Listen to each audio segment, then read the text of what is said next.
दत्तगुरूंचे अत्यंत प्रभावी असे 2 मंत्र आहेत. त्या 2 मंत्रांपैकी कुठल्याही एका मंत्राचा जप केला तर आयुष्यात चमत्कारिक असे अनुभव येतात. कोणते ते 2 मंत्र आणि काय चमत्कार घडतात सांगते ऐका. पहिला मंत्र म्हणजे दिगंबरा दिगंबरा श्रीपाद वल्लभ दिगंबरा.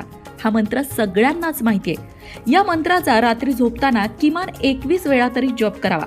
हा दत्तगुरूंचा काम्य मंत्र आहे. याचा नित्य जप केल्याने दत्तगुरू आपलं रक्षण करतात. त्याचबरोबर दुसरा मंत्र म्हणजे श्री गुरुदेव दत्त. हा मंत्र अगदी लहान मुलांपासून मोठ्यांपर्यंत सगळेजण म्हणू शकतात.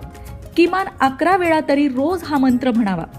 या मंत्राचा नित्य जप केल्यामुळे पितरांना मुक्ती मिळते, गती मिळते, तसंच पितृदोषातूनही आपली सुटका होते. दत्तगुरूंच्या साधनेतला हा उत्तम मंत्र आहे. यामुळे दत्त साधनेत प्रचंड वाढ होते आणि आयुष्याचं कल्याण होतं.